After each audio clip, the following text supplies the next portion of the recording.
안녕하세요.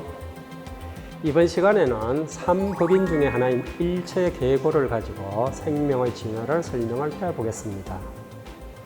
2500년 전 부처님께서는 사문유곽을 통해서 생로병사라는 인간의 고뇌를 보시고 오랜 수행 끝에 열반적정에 드셨다고 알려져 있죠.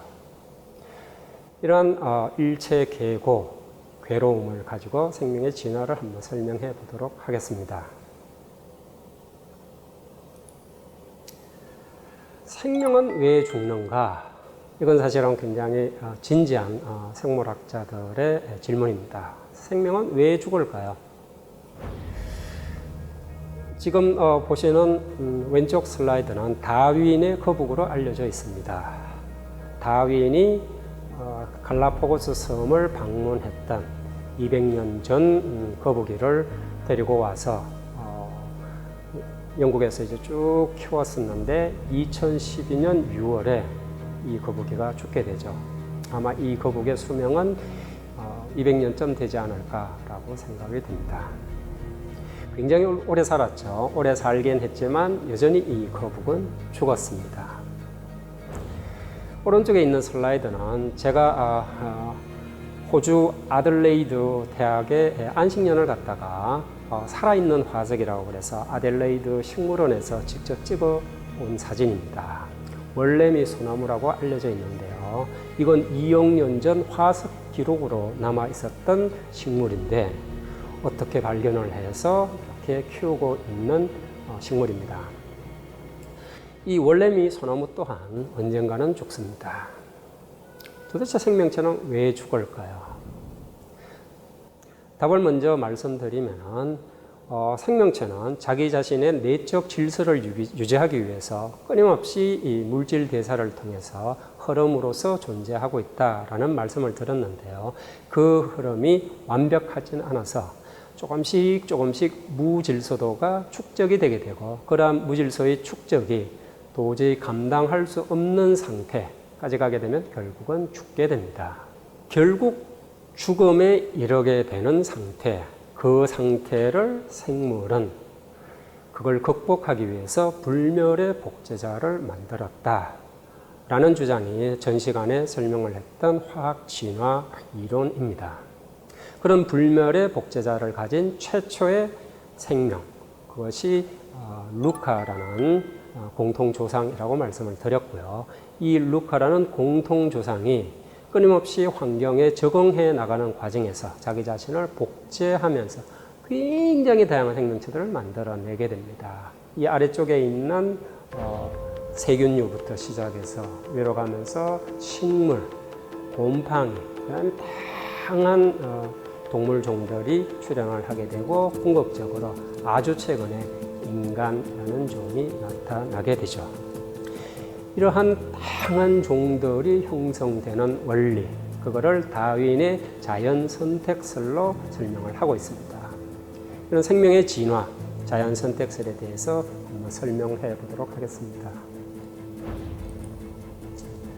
다윈의 자연 선택설. 이 왼쪽에 있는 그림 많이들 보셨을 겁니다. 침팬지 몸통 위에 올려져 있는 다윈의 얼굴입니다. 이런 그림이 왜 그려졌는지 혹시 들어보셨나요? 이 그림을 만들어내게 된 유래가 있습니다. 다윈은 1859년에 종의 기원을 발간을 하였고요. 이후에 유럽 지식인 사회에서 엄청난 충격이 가해지게 됩니다.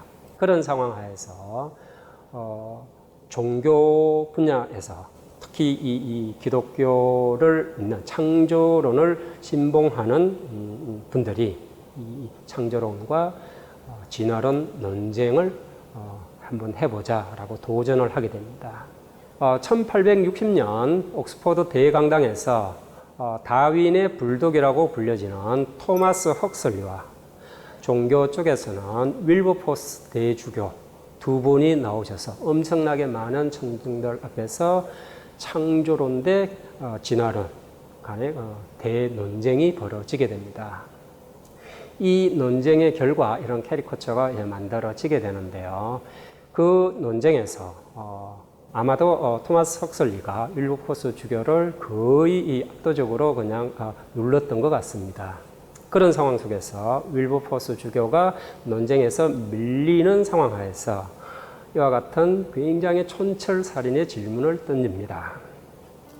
헉슬리 씨, 당신은 진화가 되었다라고 주장을 하는데 그렇다면 당신의 할머니 쪽이 침팬지였어요? 아니면 당신의 할아버지 쪽이 침팬지였어요?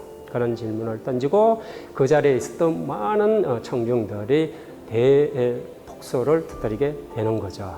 그러면서 이제 풍자화가들이 다윈의 머리 위에 침팬지 몸통을 올려놓는 이런 사진을 이런 그림을 이제 그리기 시작을 하게 됩니다. 그쯤 되면 이제 갑자기 대역전 드라마가 만들어진 것 같은데 그 마지막 순간에 토마스 헉슬리가 또 한 번 촌철살인의 논평을 남깁니다. 주교님처럼 세치혀로 진리를 왜곡하는 그런 사람을 내 조상으로 둘 바에야 차라리 침팬지를 내 조상으로 두겠습니다. 라는 명언을 남깁니다. 전 개인적으로 토마스 헉슬리가 윌버포스 주교를 그냥 압도했다라고 생각이 되는데요. 어쨌든 그 논쟁의 결과 이제 사람들이 이런 이제 풍자화를 그리기 시작을 한 거죠. 문제는 이 풍자화가 진화론을 상당히 왜곡을 하고 있다라는 문제가 있습니다. 어떤 왜곡이냐?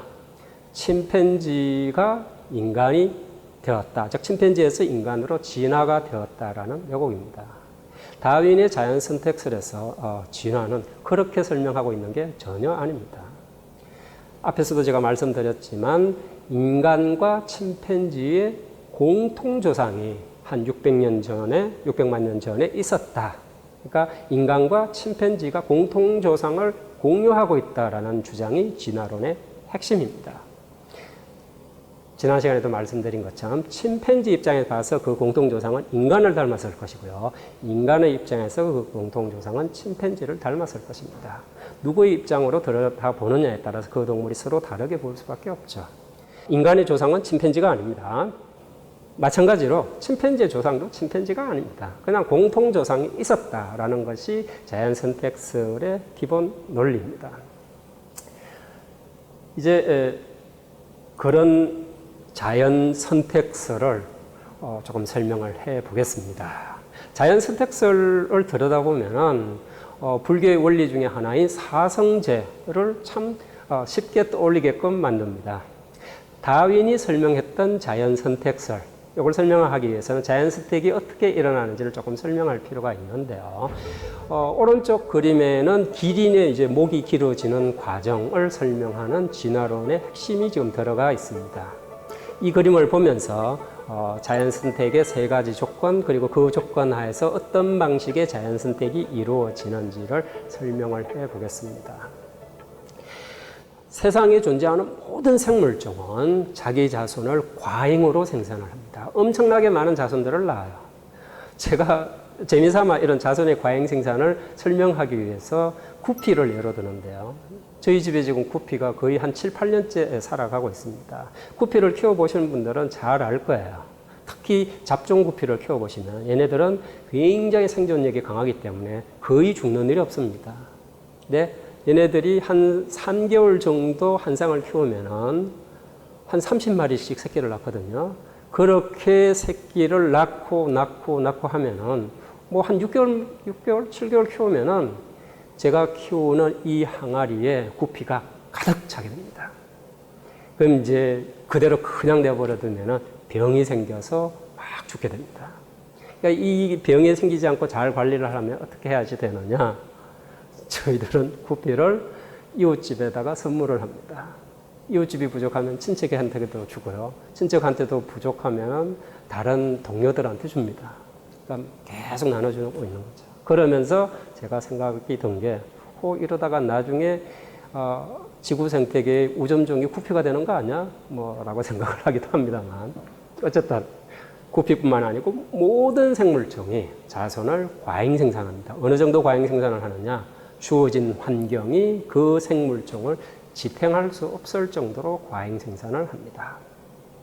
그러는 와중에 구피들 이렇게 쭉 지켜보면은 제각각 다 약간씩의 차이가 있습니다. 그거를 변이라고 얘기를 하는데요. 유전적 변이가 존재합니다. 이 기린을 보면은 목이 긴 기린도 있고요. 목이 짧은 기린도 있습니다. 그리고 그러한 변이는 유전이 됩니다. 무슨 얘기냐면 목이 긴 기린은 목이 긴 자손을 낳고요. 목이 짧은 기린은 목이 짧은 자손을 낳습니다. 그리고 환경은 제한되어 있습니다. 이 기린에게 제공될 수 있는 먹이가 제한되어 있다는 얘기죠. 이런 상황 하에서 목이 긴 기린이 생존 경쟁에 유리해지고 더 많은 자손을 낳게 되는데 그게 세대에서 세대로 거듭되게 되면은 점점 더 목이 긴 자손들이 자연히 선택을 하게 된다라는 것이 자연 선택설입니다. 그걸 이제 사성제로 제가 설명을 해 보겠습니다. 사성제는 고집멸도의 원리인 거죠. 고라는 것은 삶의 고통, 괴로움이 됩니다. 이 기린이라는 생물종이 살아가는 데 있어서 괴로움은 먹이의 부족입니다. 자연자원이 제한되어 있는 상황에 딱 맞아떨어지죠. 먹이가 부족하게 됩니다. 그리고 그 고통의 원인, 집은 자손을 과잉 생산하기 때문에 그렇습니다. 개체수가 계속해서 증가를 하고 있기 때문에 먹이가 부족해지는 거고, 그로서 고통이 시작이 되는 거죠. 고통을 어떻게 제거를 할 거냐? 먹이원을 확장을 하는 겁니다. 그러니까 낮은 곳에 있던 먹이뿐만 아니고 높은 곳에 있는 먹이까지 먹게 되면은 고통의 원인이 제거가 되는 거죠. 그게 멸성제가 되게 됩니다.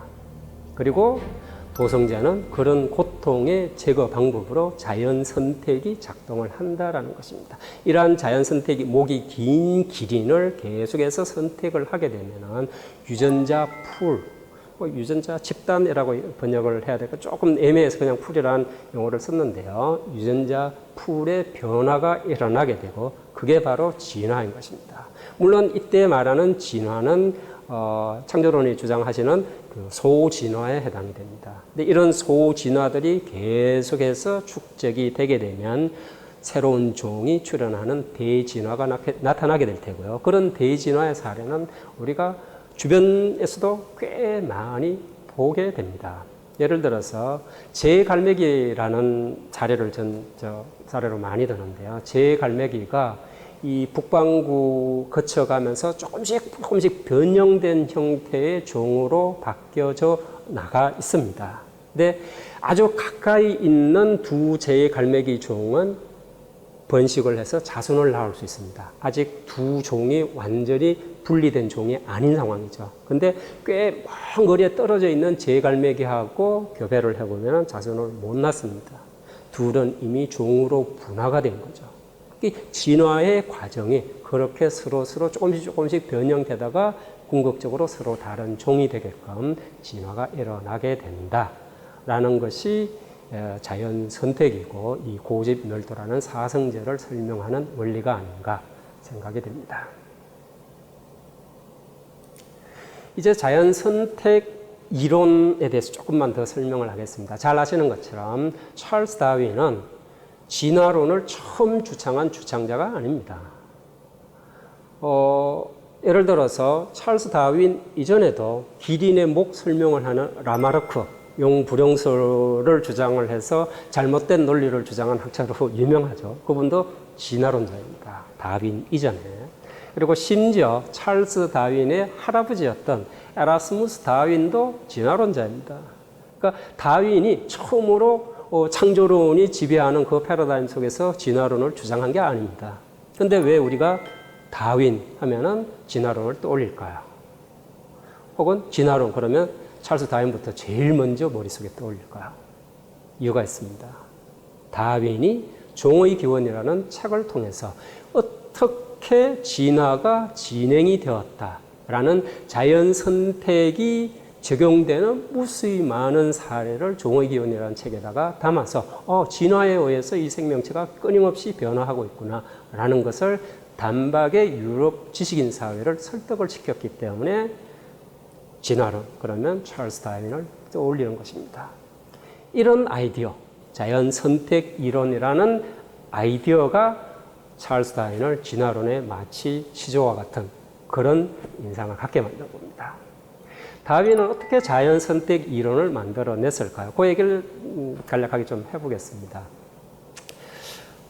찰스 다윈은 1831년에 좀 우여곡절을 거쳤죠. 찰스 다윈 좀 인생이 좀 파란만장했던 것 같습니다. 워낙은 의사가 되려고 진학을 했다가 이 수술하고 이러는 과정에 도저히 자기는 이제 적응이 안 돼서 뛰쳐나왔죠.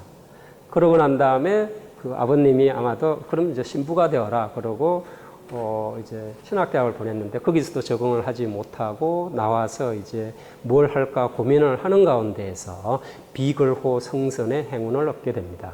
그리고 5년 동안 전 세계를 여러 번 왕래를 하게 되죠. 그 와중에 아프리카 대륙도 관찰을 할 기회가 있었고 남아메리카 대륙을 관찰할 기회도 있었습니다. 남아메리카 대륙에 갔을 때 다윈은 영국에 그렇게 많은 토끼들이 여긴 왜 없지라는 의문을 품었다고 합니다. 남미 대륙에는 토끼는 없지만 설치류, 즉 지과에 해당하는 동물들이 토끼 대신에 잔뜩 번성해 있는 것을 발견을 했다고 합니다. 그러면서 왜 남미 대륙엔 토끼가 없지? 라는 질문을 이제 곰곰이 이제 생각을 하면서 다윈 자연선택 이론의 아이디어를 얻었다고 합니다. 다음으로 자연선택 이론을 구축하는 데 큰 영향을 미친 것이 멜서스의 인구론입니다. 멜서스는 인구론이라는 책을 통해서 식량은 산술급수적으로 증가하지만 인간의 인구는 기하급수적으로 증가한다. 그러니까 식량의 위기가 곧 임박한 그런 크나큰 위기가 될 것이다 라는 주장을 하게 됩니다. 재미있는 것은 이런 인구 문제를 해결하기 위해서 멜서스는 보수주의자의 입장을 취하고 있었고요. 멜서스의 아버님은 진보주의자의 입장에 있었다고 합니다. 그러니까 아버님은 식량을 빈곤층들에게 배포를 함으로써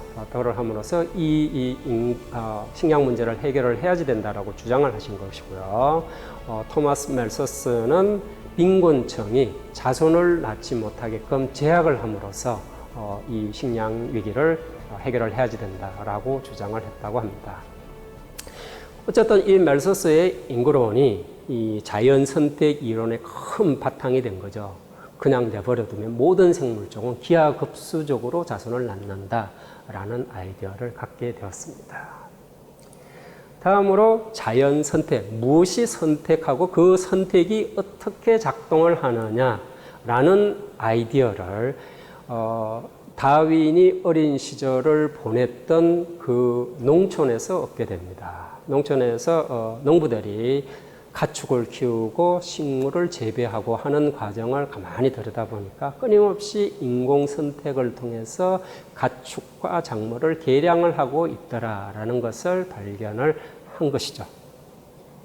그러면서 선택의 힘이 얼마나 중요한가라는 것을 깨우쳤다고 합니다. 제가 그 선택의 힘, 그게 얼마나 강력하게 작동하는지를 보여드리기 위해서 몇 가지 슬라이드를 가지고 왔습니다. 지금 이 슬라이드에는 치아와와 그레이트 데인이란 두 종의 개 품종을 보여주고 있습니다. 둘 사이에는 엄청난 덩치의 차이가 있죠. 이렇게 엄청난 서로 다른 형태로 품종이 개량되는 데는 200년도 채 걸리지 않았습니다. 굉장히 빠른 속도로 점점 더 작은 품종을 개량을 해서 치와와를 만들고 점점 더 크고 날렵한 품종을 개량을 해서 그레이트 데인을 만든 겁니다.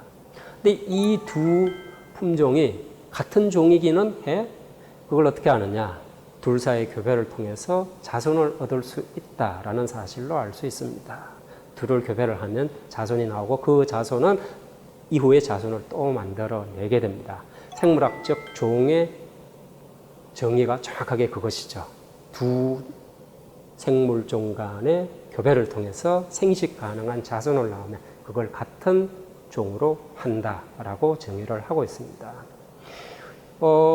사자하고 호랑이가 교배를 해서 자손을 낳을 수 있습니다. 라이거라고 하나요? 그 라이거, 교배해서 자손을 낳지만 그 라이거는 불임입니다. 더 이상 자손을 낳지 못하죠. 그래서 사자와 호랑이는 서로 다른 종이다라고 정의를 하는 것하고 비슷한 개념입니다. 어쨌든 농부들의 인공 선택에 의해서 이렇게 다른 품종을 만들어낼 수 있다라는 사례를 볼 수 있고요. 그 다음 이게 재밌는 슬라이드여서 항상 그 학생들한테 보여드리는데요. 이게 일본 해안가에서 발견되는 개입니다. 뭐처럼 보이나요?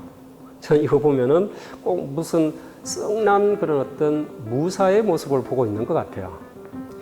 일본 사회에서는 꽤 오랫동안 무사 계급이 최상위 계층입니다. 따라서 해안가에서 이 개를 잡던 어부들이 이 등딱지가 무사의 얼굴을 닮았네? 그러면 그냥 내버려 둡니다. 그러고 닮지 않은 애들, 평범하게 생긴 애들만 잡아가서 이제 잡아먹는 거죠. 즉 어부들이 어떤 행위를 한 거냐? 수백 년 동안 개 품종을 선택을 한 겁니다. 이 경우는 이제 선택을 해서 없애버린 거죠. 이걸 이제 셀렉션 아웃이라고 얘기를 하는데요. 셀렉션 아웃을 통해서 무사의 얼굴을 담은 개만 계속해서 이제 존속하게끔 만든 거죠. 그러니까 등딱지의 형태마저도 바꿀 수 있는 게 선택의 힘이다라는 걸 보여주고 있습니다.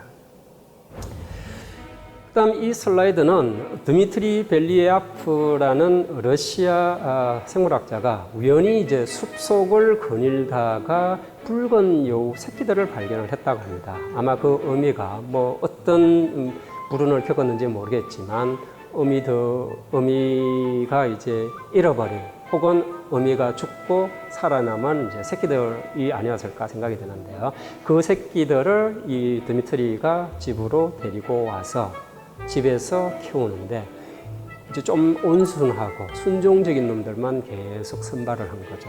그렇게 선발을 하는 가운데서 한 20년 지나니까 지금 슬라이드에 보시는 것처럼 굉장히 온순하고 사람을 따르는 가축화된 붉은 여우를 얻게 됩니다. 선택의 힘이 그 짧은 시간 동안 굉장히 강력하게 작동하고 있는 것을 볼 수가 있게 됩니다. 그다음 식물의 경우에 이제 선택이 작용한 예인데요. 옥수수 한 알에서부터 시작을 해서 옥수수를 키우면서 이제 자손을 얻을 때 한쪽은 지질 성분 함량이 낮은 옥수수를 선택을 쭉 80세대 정도까지 했고요. 다른 한쪽은 정반대로 지질 함량이 높은 품종을 계속 쭉 선택을 했습니다. 그리고 한 80세대 지나고 난 다음에 최종적으로 지질 성분 함량을 보면 이게 도저히 같은 품종이라고 생각되지 않을 정도로 전혀 다른 그런 어떤 특성을 나타내고 있습니다. 이제 조금 슬픈 사례도 한번 들어볼까요? 코끼리의 상아를 우리 인간들은 이제 조형물로 많이 활용을 하고 있죠. 그래서 코끼리 상아가 굉장히 작아졌다고 합니다. 그러니까 1925년에 처음 이제 코끼리들의 상아의 무게를 이제 비교를 하기 시작해서 그때부터 이제 쭉 매년 코끼리 무게가 어떻게 바뀌었는지를 관찰한 결과인데요. 보시는 것처럼 상아의 크기가 점점 작아지고 있습니다. 1960년대에 벌써 한 절반 정도 크기로 작아졌죠. 제가 어디 방송을 듣다 보니까 요즘은 상아가 아예 없는 코끼리도 나오고 있다라고 얘기를 하는 걸 들었는데 그게 사실인지는 모르겠습니다만 어쨌든 인간에 의해서 상아가 크면 클수록 사냥의 타겟이 되기 때문에 크기가 큰 코끼리들이 선택적으로 실렉션 아웃 되어버린 거죠. 그러면서 상아의 크기가 점점 줄어들어서 오늘날과 같은 그런 어떤 작은 상아를 가진 코끼리를 우리가 보고 있는 겁니다. 선택의 힘이 얼마나 강력하게 작동을 하는지를 보여주는 사례라고 하겠습니다. 이런 진화의 증거들, 이제 선택의 힘이 이제 강력하게 작동을 해서 다양한 생물종들이 나타나고 있다라는 진화적인 증거들을 우리는 화석을 통해서 이해하고 있습니다. 다양한 암석들에 묻혀져 있는 화석들을 보면서 아주 먼 과거에는 생물종이 굉장히 단순했고 점점 시간이 흘러가면서 종이 다양하게 바뀌어져 나가는 것을 화석 속에서 우리가 발견을 하게 되죠. 근데 화석뿐만이 아니고 최근에는 유전자를 통해서 혹은 정확하게는 유전체 속의 여러 가지 유전자들의 모습을 보면서 진화의 증거들을 발견을 하게 됩니다. 그거를 이제 최근에는 진화 발달 생물학, Evolutionary Developmental Biology, 너무 기니까 줄여서 이보디보라고 합니다. 이보디보를 통해서 진화의 다양한 흔적들을 생물종, 현존하는 생물종들 속에서 발견을 하고 있습니다. 그런 이보디보의 원리를 좀 설명을 하기 위해서 그림을 가지고 왔는데요. 보시는 세 개의 다리 구조. 첫 번째 거는 이제 다리가 아니고 팔이네요. 사람의 팔, 개의 앞발, 그리고 고래의 지느러미. 이 세 개의 구조를 들여다보게 되면은 골격이 모양이 조금씩 변형되어 있긴 하지만 이 골격들에 연결되는 어떤 계획의 통일성을 볼 수가 있습니다. 이렇게 전혀 다른 기능을 가진 사람의 팔, 개의 앞다리, 고래의 지느러미, 이 전혀 다른 기능과 형태를 가진 구조들이 내부 구조를 들여다보면 어떤 통일성이 있네라는 사실. 여기서 이제 우리가 이보디보의 원리들을 발견을 하게 됩니다. 이 말도 사실은 이 세 가지 예와 마찬가지로 포유동물이고 그래서 똑같은 연결의 원리를 가지고 있습니다. 그 재미있게 지금 설명을 하기 위해서 제가 지금 말의 사진을 가지고 왔는데요. 말의 앞발을 보시면은 조금 이상한 점이 발견이 될 겁니다. 말은 지금 앞발을 안으로 굽히고 있죠. 여러분들 혹시 이게 가능하신 분들 있나요? 이렇게 뒤집어지는 게 가능하진 않죠. 다리도 마찬가지입니다. 사람의 다리를 저 말처럼 이렇게 접을 수 있는 분 혹시 있을까요? 없습니다. 똑같이 계획의 통일성에 의해서 연결이 되었을 텐데 왜 말은 사람하고 틀릴까요? 이유가 있습니다. 우리가 서로 다른 부위를 보고 있어서 그래요. 말의 앞부분, 꺾이는 부분이 손목에 해당이 됩니다. 말의 뒷다리 접히는 부분은 사람의 발목에 해당이 됩니다. 여기에 진화의 어떤 원리를 설명을 할 수 있습니다.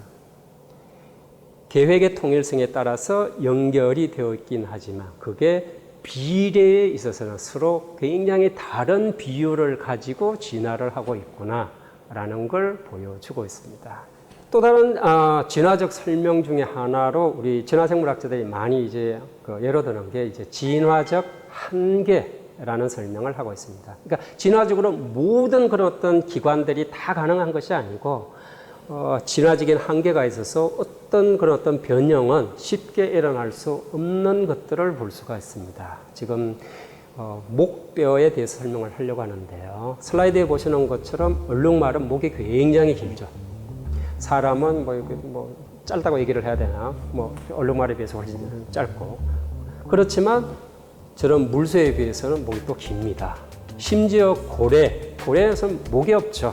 목이 없는 놈들이 있습니다. 이들의 공통점은 포유동물이라는 같은 계통의 동물입니다.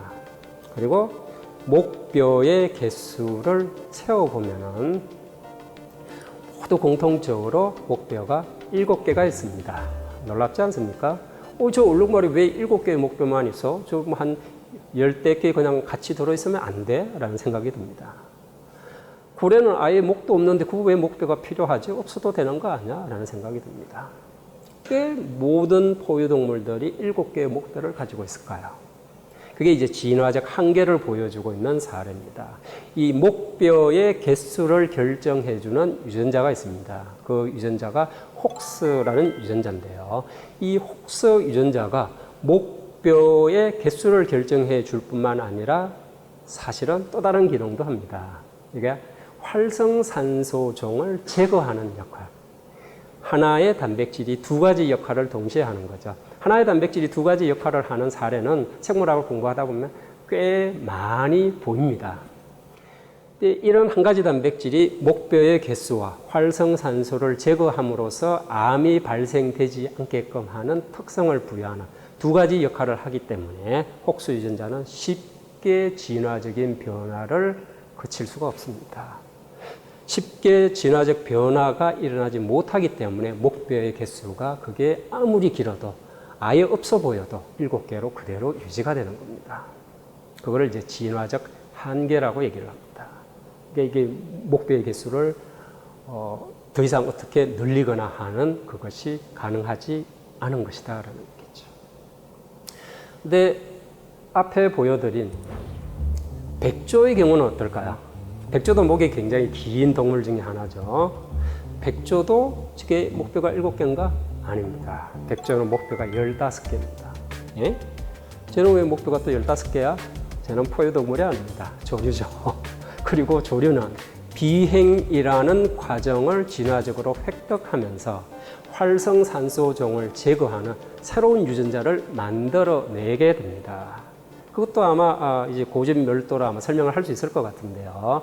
비행이라는 과정은 엄청나게 많은 에너지가 투입이 되는 과정이고요. 그렇게 많은 에너지가 투입되는 과정에는 어쩔 수 없이 필연적으로 엄청난 양의 활성산소종이 생성이 되게 됩니다.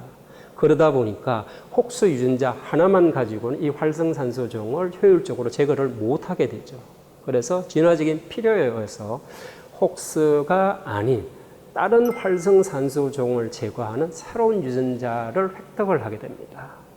그러면서 비행 중에 발생하는 무수히 많은 활성산소종을 제거하고 그 결과 암이라는 죽음으로 가는 그 질병을 차단할 수 있었던 거죠.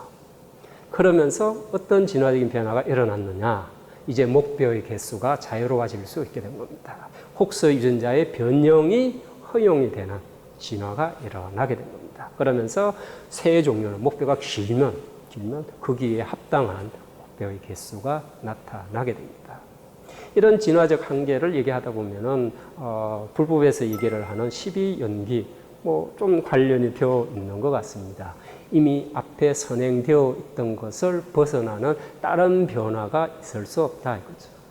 말하자면 현재의 존재는 과거의 존재에 바탕을 둔 과거의 존재의 인연에 의해서 현재가 이루어진 것이다.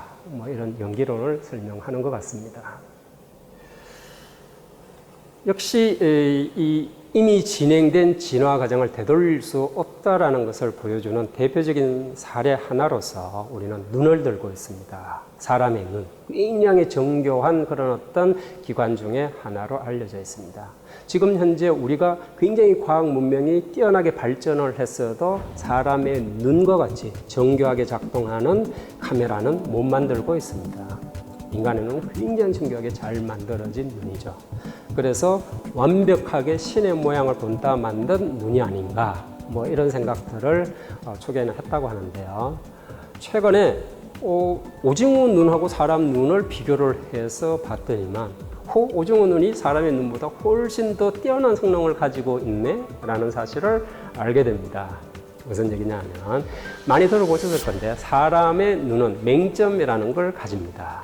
그러니까 시선이 초점이 가지지 않는 그 시각이 맺혀지지 않는 특정한 부위 그거를 이제 맹점이라고 얘기를 하는데요. 맹점이 왜 생기느냐? 지금 오른쪽 모식도 눈을 보면은 시신경이 망막 앞쪽에 배열되어 있는 걸 볼 수가 있습니다. 시신경이 망막은 일종의 이제 스크린에 해당되는 거죠. 이 스크린 앞쪽에 시신경이 배열되어 있으니까 이 시신경이 뇌로 전달이 되어야 우리가 볼 수가 있게 되는 건데 이 시신경이 그럼 망막을 스크린을 뚫고 들어와야 되는 문제가 생깁니다. 스크린을 뚫고 들어와서 뇌까지 연결되다 보니까 그 지점에 맹점이 생기는 겁니다. 그 지점에 상이 맺히질 못하기 때문이죠. 근데 오징어는 시신경이 망막의 뒤쪽에 가 있습니다. 스크린 뒤쪽에 가 있으니까 스크린이 찢어질 이유가 없는 거죠. 맹점이 안 생깁니다. 그것만이 아니고 또 다른 결함이 있습니다. 인간의 눈은 시신경이 앞쪽에 있다 보니까 어쨌든 초점이 망막에 맺혀야 되는 거 아닙니까? 그죠? 근데 망막에 맺혀야 되는데 그 앞을 이 초점이 맺혀지는 그 앞을 지금 시신경이 잔뜩 배열이 되어 있습니다. 그럼 어떻게 어떻게 해야 그 망막에 시각에 정확하게 초점이 떨어지게 할 수 있을까요? 이걸 위해서 시신경이 매 순간 조금씩 떨립니다. 왜 떨리느냐? 그 창에 있는 모기창 생각을 하시면 쉽게 이해를 하실 수 있습니다. 모기창 스크린을 통해 가지고 그 바깥에 있는 물질을 보기 위해서 들여다보면 계속 보고 있으면 사실 잘 안 보여요. 이 스크린에 가려져서. 그래서 우리는 어떻게 하느냐 하면 약간씩 몸을 흔듭니다. 약간씩 몸을 흔들면 초점이 저 바깥쪽으로 가서 상을 볼 수가 있게 되는 거죠. 비슷한 원리입니다. 시신경이 망막 앞쪽에 있으니까 이 시신경이 떨면서 자기 자신의 위치를 피해주면서 초점이 스크린에 맺히게끔 해주는 거죠. 이걸 떨려니 얼마나 피곤할까요? 그래서 우리가 눈을 오랫동안 사용하고 있으면 눈이 금방 피로해지게 되는 겁니다. 그런 걸 오징어는 안 해도 된다. 근데 왜 오징어 눈처럼 인간의 눈이 진화되질 않고 이렇게 약간 뭔가 불량해 보이는 눈으로 진화가 되었지?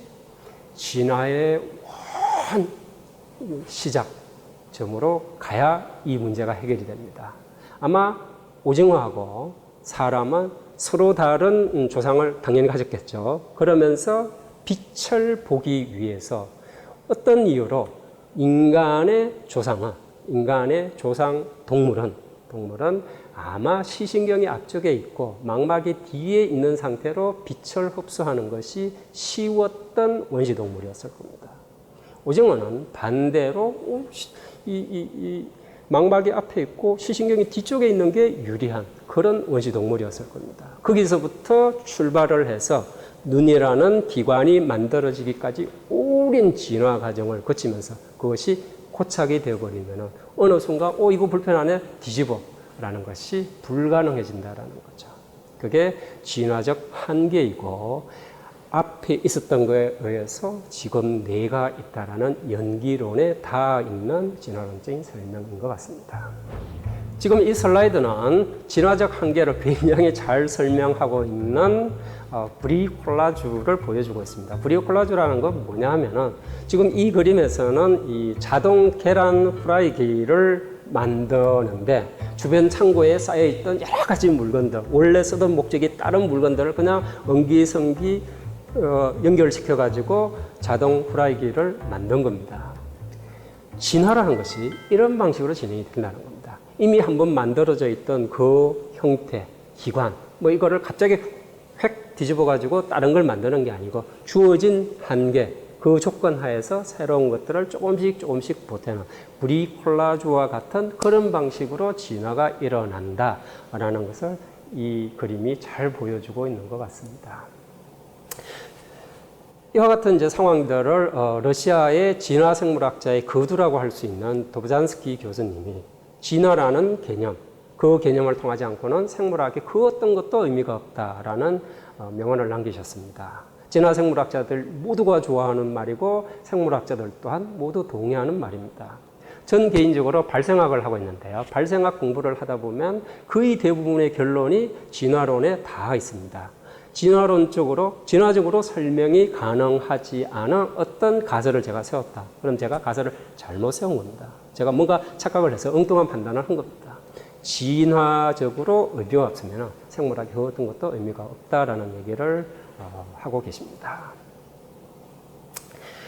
다음 문장은 좀 긴데 제가 읽어보겠습니다. 지상에 존재하는 수백만 종의 생물은 자연 선택이라는 걸로 수십억 년간 깎고 다듬어져 마침내 지구상에 등장한 진화의 최후 승리자이다. 우리 인간은 그 최정점에 서 있는 것이다. 이런 자연 선택에 의한 진화, 그 진화를 설명하는 굉장히 다양한 증거들이 논문을 통해서 발표가 되었는데요. 특히 2009년에 네이처라는 우리 과학자들이라면 누구라도 그 논문 한 편을 읽고 싶어 하는 이 과학 잡지에 2009년에 네이처에서 그동안 발표된 논문 중에서 진화를 굉장히 잘 설명하는 15가지 논문들만 따로 모아서 별책 부록으로 발표를 했습니다. 2009년 그 해는 다윈 출생 200주년 기념이 되는 해이고 종회기원 발간 150주년 되는 해였습니다. 그래서 15가지 이제 증거를 보여주었는데 몇 가지 소개를 해드리면은 새가 어떻게 날게 되었는지 그 과정을 보여주는 꽤 논리적인 논문들이 발표가 되었습니다. 아마 새가 처음부터 이제 비행을 했던 것 같지는 않고 처음에는 높은 언덕을 이제 쉽게 뛰어오르기 위해서 이 부력을 얻는 과정에서 깃털이 형성되었고 이제 그것이 나아가서 높은 나무 가지에서 이제 뛰어내리는 비행 능력을 갖게 되었고 궁극적으로 이제 나아가서 날개를 얻게 되었다. 뭐 이런 설명들도 있고요. 혹은 고래가 원래는 육상 개울가에서 살던 동물이었는데 이것이 어떤 과정을 거쳐서 바다로 들어가게 되었는지 그거를 보여주는 흥미로운 그런 어떤 화석학적 기록들이 논문으로 발표된 것도 있습니다. 혹은 물 속에서 살고 있던 척추동물들이 이제 어류들이겠죠. 그것들이 어떤 진화적인 경로를 거치면서 육상으로 진화해 가게 되었는지, 육상생물이 되었는지를 보여주는 굉장히 촘촘한 그런 화석학적인 기록들이 논문으로 발표가 되기도 했습니다. 자, 이런 자연 선택의 원리를 이용을 해서 고집멸도로 포유동물의 진화를 한번 설명을 해보겠습니다. 포유동물은 6,500만 년 전에 갑자기 굉장히 다양한 종으로 확산 진화를 한 사례입니다. 그걸 고집멸도를 가지고 설명을 해보겠습니다. 포유동물이 있기 전에 지구 생태계를 지배하고 있던 우점종은 공룡들이었죠. 이 공룡들이 굉장히 갑작스러운 환경 변화로 고통을 받게 됩니다. 갑작스러운 환경 변화라는 것은 식물에 의해서 생산되던 먹이가 부족해진 것이고 그리고 굉장히 풍부했던 산소가 부족해지는 상황입니다. 그것이 환경 변화에 의한 공룡들에게 고가 된 것이죠. 그러한 고의 원인이 되는 집성자는 해성 충돌입니다. 그러니까 6,500만 년 전에 멕시코 유카탄 반도에 굉장히 큰 해성이 떨어지게 됩니다. 그 해성 충돌로 인해서 지구는 온통 흙먼지로 뒤집혀지게 되고요. 그러면서 식물들이 특히 이제 죽어 나가게 되는 거죠. 식물들이 죽어 나가니까 먹이가 부족해지고 먹이가 부족해지는 데다가 산소까지 부족해지니까 공룡들이 그 큰 몸체를 유지하기 어려운 상태가 됩니다. 그런 상태에서 공룡들이 멸종이 되어 나가는 그것이 멸성제가 됩니다. 그러니까 멸성제에 의해서 이제 지구 생태계의 우점종이었던 공룡들이 샥 사라지는 거죠. 이후에 공룡들이 차지했던 무수히 다양한 생태 공간, 그 공간을 조그마한 생물종으로 존재했던 포유류들이 확산되어 퍼지게 됩니다. 그러면서 도성제, 자연 선택의 힘이 다양한 포유류들을 선택을 하게 되고 그 결과 공룡이 포유류로 전환이 되는 그런 어떤 포유류의 진화가 이루어졌다라고 고집멸도로 진화를 설명할 수 있을 것 같습니다. 이러한 사성제에 따른 진화의 동력에 의해서 40억 년 전에 생명이 탄생을 했고 그 40억 년 전에 생명이 탄생했다라는 진화적인 증거를 우리는 호주 해변가에서 발견되는 이 스트로마톨라이트를 통해서 이해를 할 수 있습니다. 이 암석은 35억 년 전 암석인데 그 암석을 덮고 있는 이것들을 관찰을 해보았더니만 세균들이었다라는 거죠. 이게 형성된 것이 35억 년 전이니까 대략 유추를 해보면 한 40억 년 전쯤에 복제라는 가래를 가진 생명체가 출현하지 않았을까라고 추정이 됩니다. 그 다음에 26억 년 전쯤에 스스로 영양분을 생산할 수 있는 광합성 세균이 등장을 했다고 짐작이 되고요. 그리고 한 6억 년 지난 20억 년 전에 엄청나게 많은 광합성 세균이 이 전 지구를 덮으면서 산소 대방출이라는 암석에 나타난 기록이 발견이 되게 됩니다.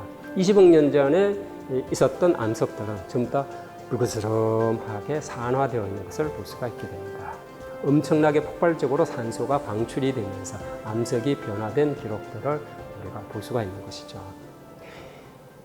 그 비슷한 시기에 진핵세포가 출현을 했다라고 생각이 되고요. 그 다음에 약 6억 년 전쯤에 다세포 생물, 그러니까 한 개의 세포가 아니고 여러 개의 세포들이 협업을 하는 다세포 생물이 출현을 하게 되었고, 이후 5억 년 전에 동물, 그 다음 4.7억 년, 비슷한 시기에 식물이 출현을 하게 됩니다. 그리고 식물 중에서는 꽃 피는 식물, 현화식물이 1억 년 전에 엄청나게 다양한 종으로 확산이 되게 됩니다. 이거를 다윈은 가공할 정도로 놀라운 미스터리다라고 얘기를 하는데요. 현화식물이 1억 년 전에 엄청나게 다양하게 진화가 되게 됩니다. 지금까지 이 고집 멸도에 따른 진화의 원리를 쭉 설명하려고 노력을 했는데 좀 진작이 되셨는지 모르겠습니다. 이런 진화 논리를 쭉 따라가다가 보면은 팔부중독에 들어있는 이러한 명언이 떠오르게 되네요. 모든 현상은 생기는 것이 아니고 소멸하는 것도 아니며 상주하는 것이 아니고 단멸하는 것도 아니며 동일한 것이 아니고 별개의 것도 아니며 어디서 온 것도 아니고 어디로 가는 것도 아니다. 참 멋있는 말인 것 같습니다. 모든 생명체들은 저를 포함해서 잠깐 이 우주 공간의 어떤 하나의 현상으로서 잠깐 나타났다가 그냥 사라지는 그런 과정에 있는 것이 아닌가라는 원리를 이 명언이 떠올리게 합니다. 이것으로 오늘 강의를 마치겠습니다. 감사합니다.